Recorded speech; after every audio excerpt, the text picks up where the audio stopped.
In this video, I'm going to see if the T16 by Haute42 Leverless controller can be my new daily driver.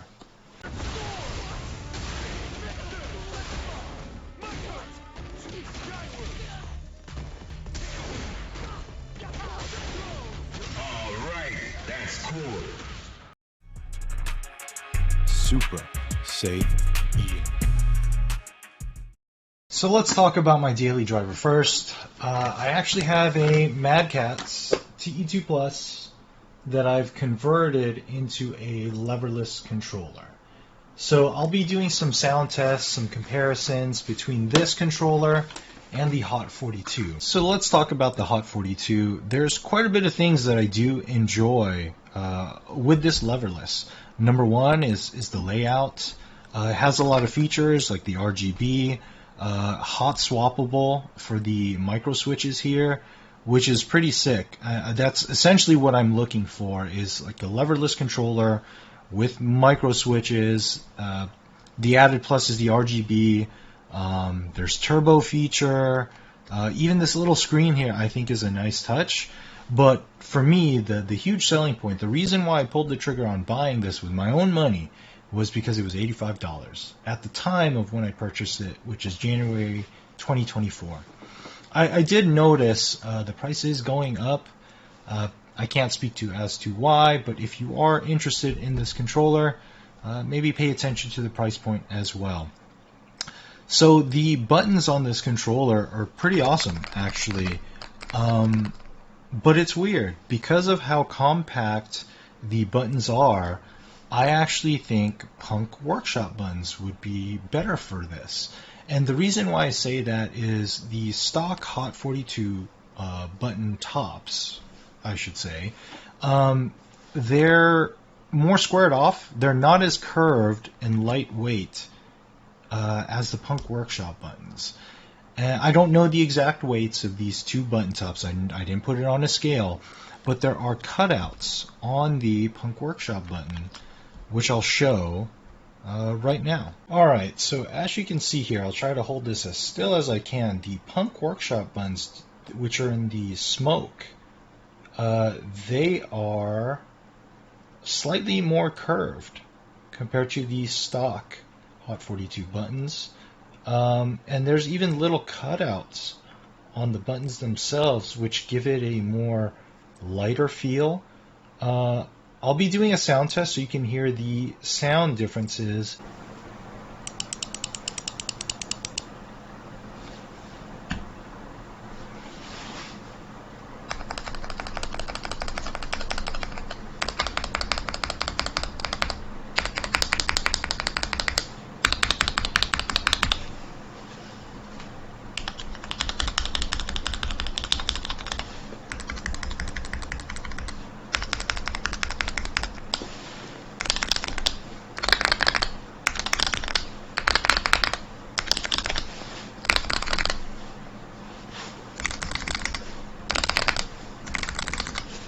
So a couple future mods that I plan on doing to this controller is definitely replacing the art, adding foam.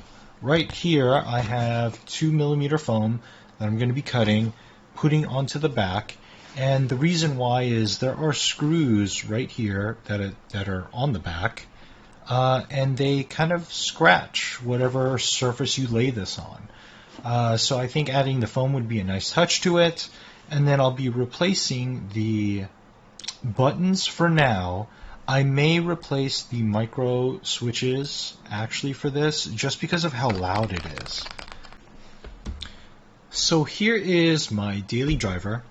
This is a MadCatz TE2 Plus with Sanwa buttons, and it's been modified to be leverless. So if you are wondering, funny story. I went pretty YOLO on this thing and drilled holes in it. No backup plan, just throwing out a DI and just hoping it works out. Alright, that's cool. And it worked out. So playing on the Haute42 and then playing on my leverless with the Sanwa buttons, it was hard to go back to having sandwell buttons. So upgrading them to microswitches is actually kind of the route that I'm deciding to take for this controller. I actually put the T16, the Haute42 T16 button tops on my Punk Workshop buttons. There was a couple problems that I encountered, and I'll show that through the microswitches. So this is the Haute42 T16 stock microswitch.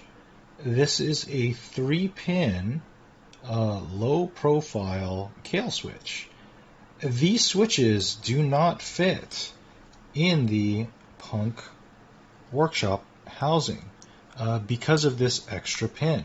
Now for the Haute42, regular microswitches do not fit in the hot swappable sockets in the Haute42.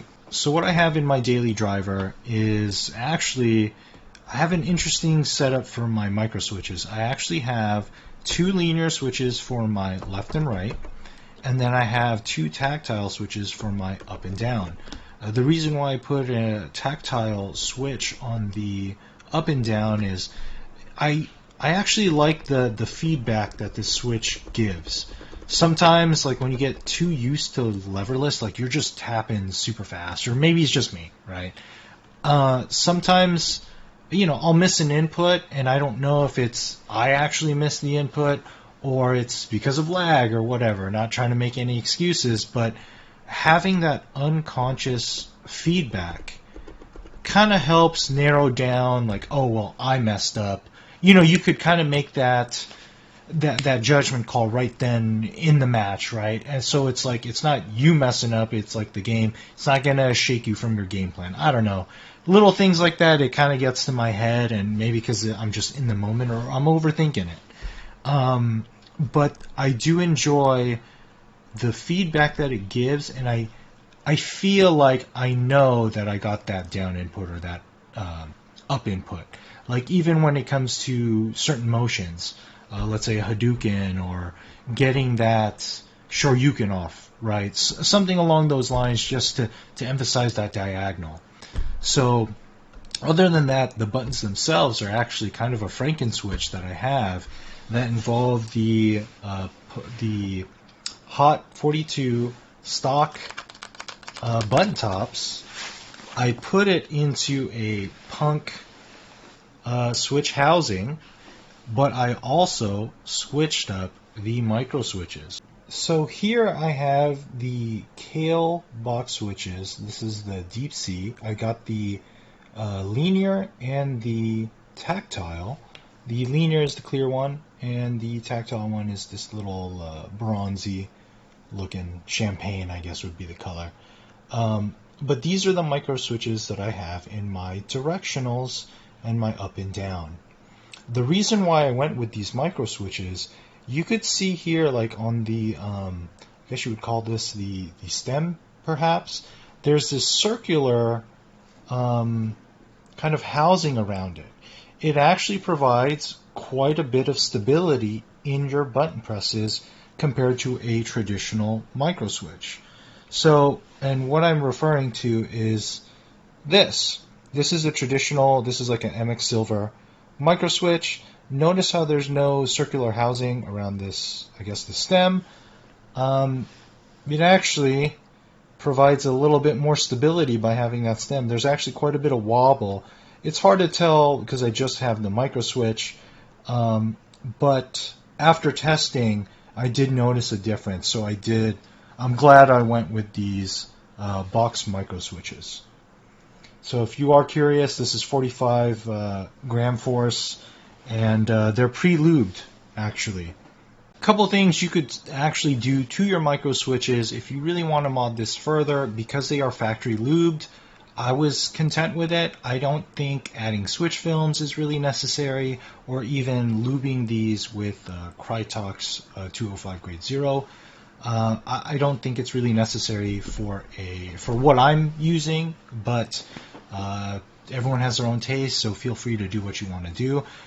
Next, I'm going to be doing a sound test, and that's going to conclude the video. I'm going to continue working on this hitbox, and then we'll see how both of them turn out in the final product. Thanks for watching.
In case you're wondering, I'm probably going to stick with this bad boy.